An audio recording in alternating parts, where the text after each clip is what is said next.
gosh, 5-6 liters of sports drink, a couple liters of Coke, 4 Power Cookie bars, 4 or 5 gels, and a bag or so of gummy snakes.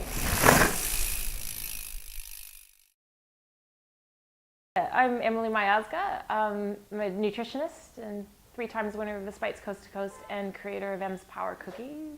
They're energy cookies and energy bars that you use when you're out training or racing or just hanging out and like drinking beers. They're just a really yummy, versatile snack. I'm Canadian and we're born to make good cookies. That's just sort of an innate thing in Canadian girls. So I'd make these cookies and get them out.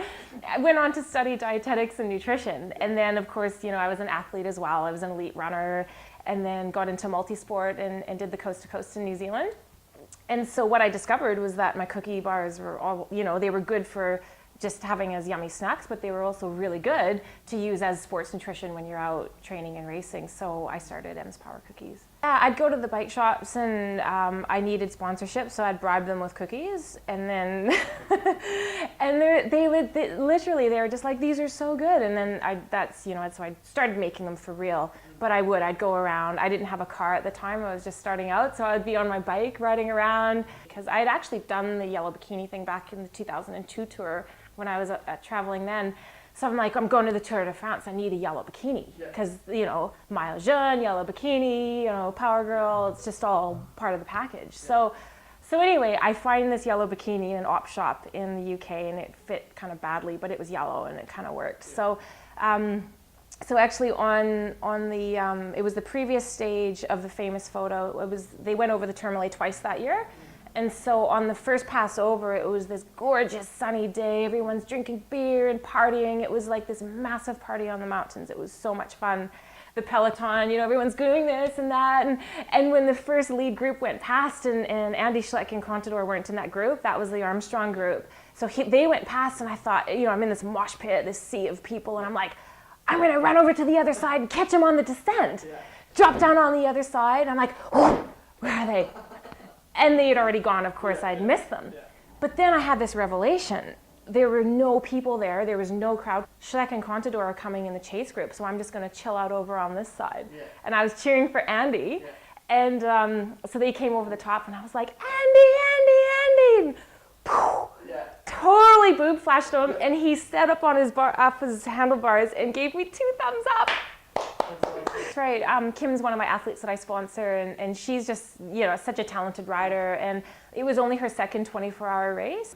She was using a protein drink that was causing some stomach problems, so I had to veto her nutrition plan. She was using my Em's Power Cookies, and so we got her straightened out and sorted out her stomach issues, and then she just came back and smashed it. And it was so fun. It was really a great event. So it's an interesting one because, you know, there's sort of the dietetic, I guess, sports nutrition recommendations for what you should be doing, the textbook kind of stuff. And then there's the, well, what's practical, what's going to actually work out on the field. And so for some of the elites, especially in Ironman and these 24-hour races, some of them can get away with just using gels. They've trained with it, they're used to it, they know their bodies, they know how to push themselves, they've been there so many times, so it's okay.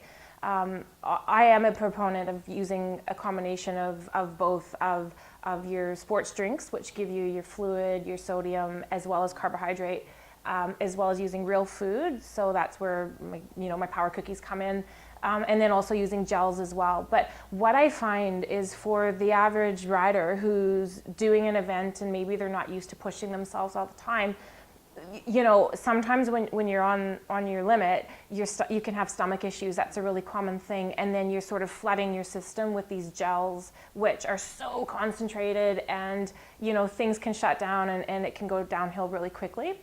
And so that's why, everyone has to work out what's going to work best for them, whether it's Snickers bars or pizza or Em's Power Cookies or Power Bars or whatever.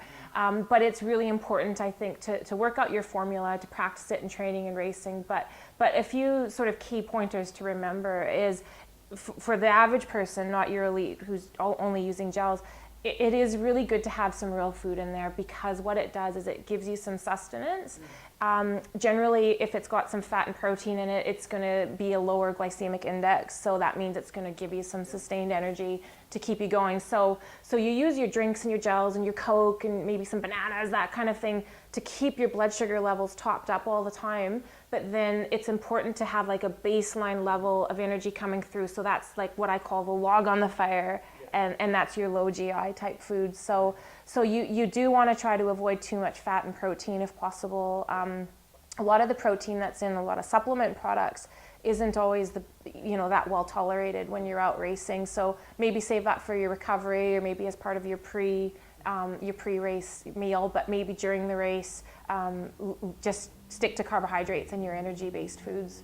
Each ingredient that I use, it's really simple and basic. There's no magic, secret to it.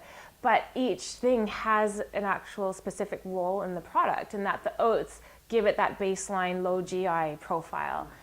The dark chocolate makes it really yummy. The dried fruit gives you a good low GI source of energy as well, like the oats. The coconut is a source of fat. It's saturated fat, but the type of saturated fat that it is, it's medium chain triglyceride. It's really easy to absorb and digest. And so the whole combination of these yummy carbohydrates and this flavor profile and the palatability and how easily it's digestible, it's the perfect race food because it's never going to upset your stomach. And like a lot of these big food companies that make, your standard sports foods, they go to a lab, they put in, these protein powders and vitamins and minerals and branched chain amino acids and maltodextrin and they sort of get it all looking really good on paper, and they do, maybe some testing with it and get it all, it's like, wow, this is a great product, and it may be a great product, but it's kind of missing that third element of palatability and digestibility, and that's kind of crucial when you're racing. You don't want to be feeling sick. Whether you're racing really hard or you're just a mid to end packer, you're still out there, you're still doing the same distance, you're still using that amount of energy, and if anything, if you're out on the course longer,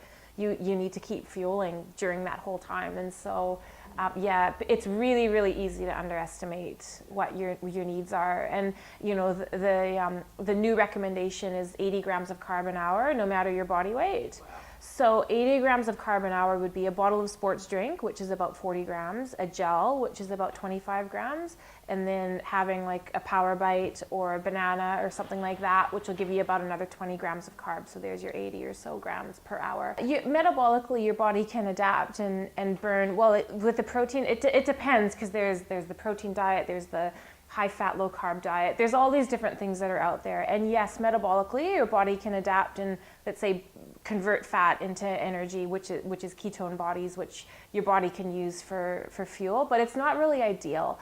And from a health standpoint and a nutritional standpoint, you're missing out on all the benefits that you're getting from carbohydrate-based foods. So your vitamins, minerals, dietary fiber, antioxidants, phytochemicals, all of these things which are really beneficial for long-term health, for staving off cancer, all these sorts of things. You have to remember, though, these high carbohydrate diets that have quite a lot of starch in them, so rice, beans, potatoes, vegetables, the combination of those foods, yes, it's carbohydrate, but it also contains protein as well. And that's how vegetarians get away with getting enough protein in their diet. Personally, I try to eat vegan as much as I can.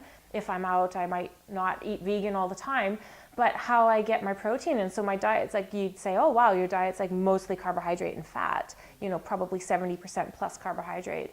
But also too, that carbohydrate has protein in it, which meets your daily requirements. And so the body actually only needs about 10% protein. And so in terms of energy sport, energy metabolism, endurance, nutrition, you do want to be sort of bathing your muscles in the primary fuel of choice, which is carbohydrate. In the dietetics community, we really vilified saturated fats and said, this is the problem. And, with obesity, diabetes, heart disease, it's the saturated fats and you're eating too much. And what we're looking at now is the quality of people's diets. And so I think it is a bit of an extreme reaction to say, don't eat any carbohydrates. Go paleo, don't eat bread, don't eat pasta. It's sort of like, well, what if you just stopped eating shit? Like, maybe that's a good solution. You don't have to change your body's metabolism. Like, just stop eating junk food. It's really easy. But really, if you're having cramping issues, it is a training thing. Steve Gurney, who won the Coast to Coast 9 times, he said to me after that, so I talked to him about it, and he said that you always train for the distance, you always train for the intensity, but never both together. You can never really replicate a race day effort. So a lot of it is experience and training, so just train harder. It's gluten-free, and it's, I think, going to be my best one yet. It's made with cranberries and dried fruit and chocolate. It's gluten-free. It's beautiful. Even the bakery, who's been in the business for 35 years, he's like, this is your best one yet, Em. So keep your ear to the ground. In about a month, it'll be out on the shelves.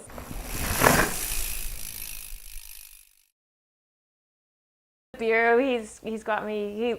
He had to give me some relaxation. I was nervous, so he had to give me a beer. Thank you. I didn't bring the yellow bikini. Camera angle.